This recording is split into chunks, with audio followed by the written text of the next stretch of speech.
Pero como vivimos en una sociedad donde estamos tan contaminados y tan saturados por el mundo, el demonio y la carne, por el tener el placer y el poder, esos sentidos están atrofiados.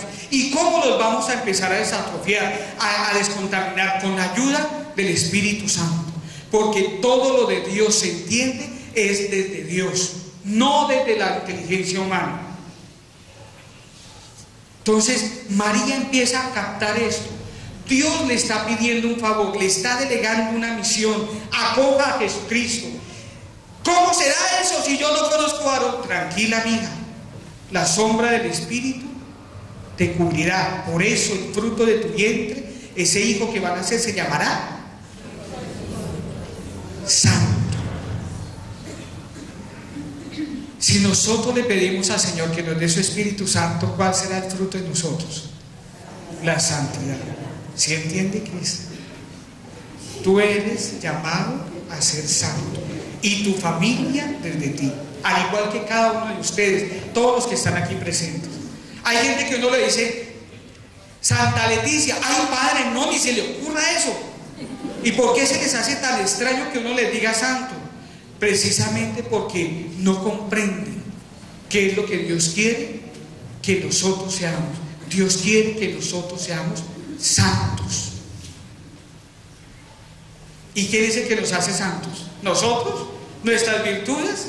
¿Nuestra inteligencia? ¿Nuestra voluntad? No, es la acción de Dios en ti. Lo mismo que hizo Dios en María. Y lo tercero que comprende la Virgen María, que sobre ella hay un amor de predilección. El mismo amor que Dios tiene por usted. ¿Cómo es su nombre?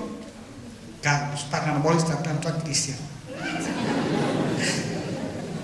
Carlos, Dios lo ama con un amor eterno de predilección. Y al comprender usted eso, Dios lo único que le pide es que esa respuesta debe ser el amor. ¿Cómo es que dice esa canción? Amor con amor. Aquí también la canta. ¿O se la han cantado alguna vez a usted? Lo único que Dios quiere de nosotros es eso, que a tanto amor que Él nos profesa, que nos da, nuestra respuesta sea una respuesta de amor. Eso es lo que Dios quiere, una respuesta de amor. Y cuando nosotros amamos, somos capaces de cualquier cosa, por amor. La fuerza del amor es algo que debe habitar en nosotros, en lo profundo de nuestro corazón.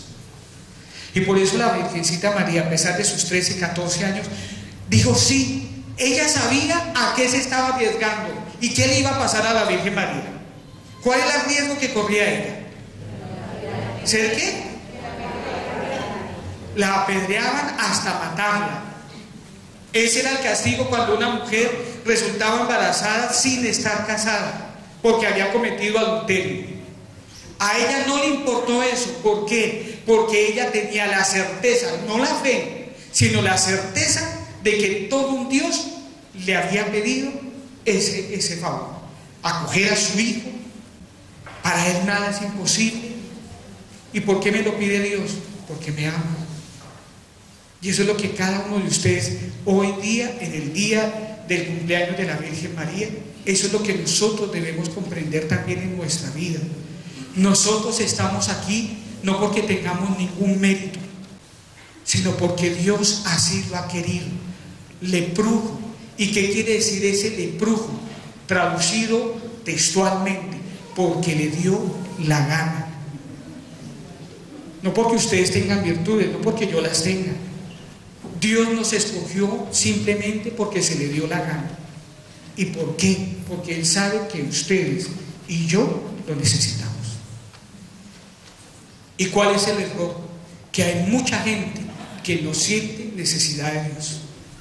Hay mucha gente que, como está tan instalada en sus seguridades, en lo que para él representa una seguridad, por eso Dios no cuenta. Y eso es lo que el mundo está permitiendo, y eso es lo que el hombre está permitiendo. Cuando yo estuve en Francia hace algunos años, qué tristeza, un país tan bello, con una cultura muy hermosa, con muchas construcciones famosas y todas esas cosas, Qué tristeza que haya nadie siente necesidad de Dios. Y por eso Francia es un país enfermo. Y como Francia hay muchos. Francia es un desierto de la fe. ¿Por qué? Porque desde la Revolución Francesa desterraron a Dios y todo lo de Dios. Y fíjense que una de las consecuencias de lo que ha pasado allá es que es el primer país del mundo consumidor de antidepresivos. ¿Y por qué hay depresión en el corazón de una persona? Porque está la ausencia de Dios. ¿Sí se fijan? Y eso no solamente está pasando en Francia, sino en muchos lugares del mundo y en el corazón de muchas personas. No se siente la necesidad de Dios. ¿Para qué Dios? Y entonces cuando nosotros decimos eso y empezamos a vivir eso, empezamos a relativizar todo lo de Dios. Y cuando nosotros nos separamos de Dios, empezamos a morir. Por eso no hay que separarse de Dios. Ni siquiera el pecado es un motivo para separarnos de Dios. Por el contrario, si a mí me dicen que tengo un SIDA o tengo un cáncer, una enfermedad gravísima, ¿yo a quién acudo? Al médico. Y si el médico me dice: Padre José Manuel, si usted se quiere sanar, no puede comer chicharrón y todos los días tiene que venir a la cita, ¿yo qué tengo que hacer para salvarme? Seguir las indicaciones. O sea que cuando yo estoy enfermo me pongo en relación con el médico, ¿cierto? Si yo no estoy enfermo, ¿para qué voy a visitar al médico? Si yo reconozco mi pecado, mi debilidad, si yo reconozco con humildad toda esa realidad terrible que no es propia del hombre, sino es consecuencia de que alguien metió la pezuña y dañó el plan de Dios, si yo reconozco eso, pues yo voy a acudir a Dios permanentemente. ¿A qué? A orar, a confesarme, a comulgar, a conocerlo a través de su palabra, a vivir a Dios. Y en la medida en que nosotros hagamos a Dios presente en nuestra cotidianidad, en nuestra vida, en el trabajo de ustedes, en el hogar, en la oficina, en la universidad, en la medida en que nosotros hagamos presente a Dios en nuestros ambientes, Dios tomará riendas de nuestros ambientes, de lo que somos, de lo que tenemos. Y así seremos santos. Hoy Dios les ha propuesto a ustedes y a mí que nos embaracemos de Dios. ¿Quién quiere ser la madre o el hermano o la hermana de Dios? Levante la mano. Pero levántenla con gozo, porque están así como eso. Todos ustedes bajen la mano. Todos nosotros queremos. Ya Él nos ha dicho cómo. El que escucha la palabra y la pone por obra, ese es mi madre, mi hermana, mi hermana. Y en nosotros, si escuchamos su palabra, se cumple ese evangelio que hemos escuchado. Y la sombra del Altísimo vendrá con su poder, y por eso el fruto de tu vientre se llamará santo. Todos nosotros estamos llamados a ser la madre de Jesús, hombres y mujeres. Todos nosotros estamos llamados a recibir, vivir y dar a Jesucristo. Y eso es lo que el mundo y el hombre necesitan. No necesitamos nada más. Una persona que asume un verdadero proceso de conversión es una persona que se vuelve más responsable con todo lo que le encomienda a Dios, con los deberes de Estado, nuestro trabajo, porque ustedes tienen que trabajar, ¿cierto? O si no, no hay comida, no hay estudio, no hay vacaciones, ¿sí o no? Yo también, y aquí estoy trabajando.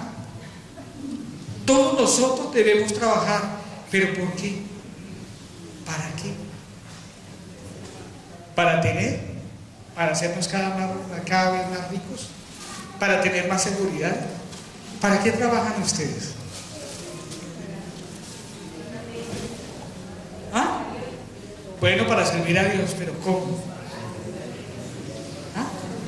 Siendo felices. ¿Ustedes trabajan? ¿En lo que trabajan son felices? ¿Sí? Sí.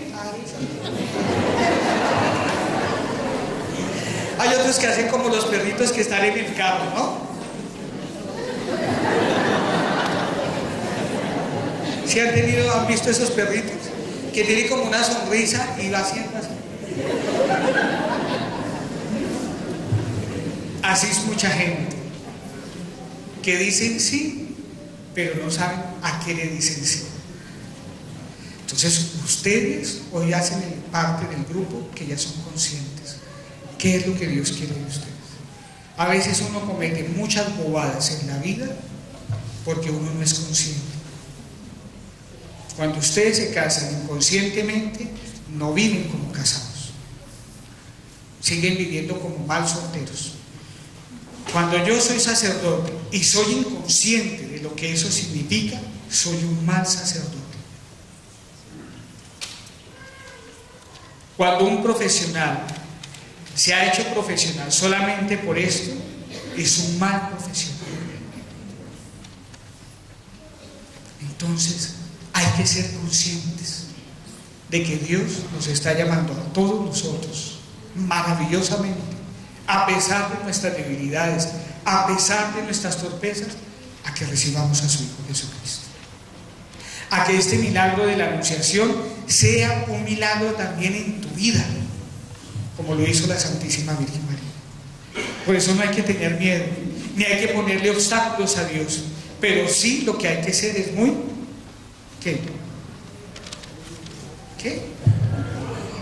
¿Muy qué? Conscientes, eso. Yo le digo a mis novicios eso: si usted no es consciente de qué es ser religioso, es mejor que coja su maleta, empaque su ropa y se vaya. Ancha en la puerta. Porque ¿qué tal tener en una comunidad religiosa o en una comunidad de laicos personas inconscientes que quieran hacer siempre su voluntad, pero no abrirse a un carisma que Dios está dando? Yo en eso soy muy serio y muy exigente. Por eso en la iglesia se han cometido muchas torpezas. No es la iglesia, somos nosotros los miembros de la iglesia, que al ser tan inconscientes vamos cometiendo tantas torpezas, y eso trae consecuencias. Entonces, por eso hay que ser conscientes. Pero ¿quién es el que despierta nuestra conciencia? Dios. Dios es el único que puede entrar en la conciencia de ustedes y en la mía también. ¿Y para qué Dios quiere entrar en nuestra conciencia? Para despertarnos. Por eso cuando vienen a misa y si vienen a dormir, estás, como dicen las revistas de las señoras de sociedad, out, estás fuera. El que se duerme imita la muerte. Entonces, por eso en las cosas de Dios hay que estar muy conscientes, el corazón en el cielo y los pies bien puestos en la tierra, porque la iglesia nos necesita, pero nos necesita no de cualquier forma, nos necesita comprometidos. Hoy sí, mañana no, pasado mañana quién sabe, no. Eso no es así. Cuando Cristian le dijo sí a Dios a través de su mujer, ¿sabe que el matrimonio es hasta cuándo? Hasta que la muerte nos separe. Pero hoy, ¿qué pensamos del matrimonio? Bueno, me caso a ver si esto funciona, y si no funciona, pues entonces me consigo otro. Inconsciencia. No supe hacer nada en la vida, entonces ¿qué voy a hacer? Me voy a meter a la vida religiosa. Como no levanté novia porque soy bien feíto, entonces bueno, señor, entonces me meto en la vida religiosa a ver si ya le sirvo de algo. Inconsciencia. Para eso no se metió usted en la vida religiosa, ¿cierto? ¿Qué tal que yo me hubiera metido por eso a eso? Sería un cura amargado, regañón, ¿cierto? No sería feliz. Y soy feliz. Como ustedes, si llevan un santo matrimonio, también van a ser ¿qué?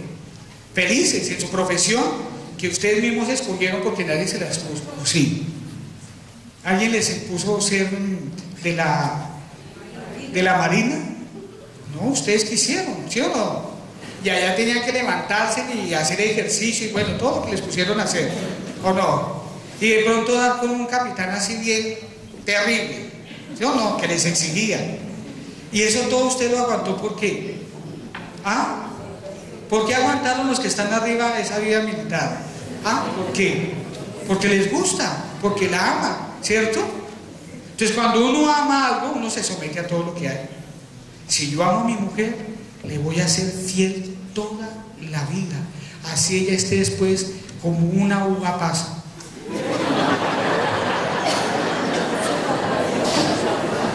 Pero si yo no la amo a ella, pues hasta con la escoba de la casa la voy a engañar. ¿Sí?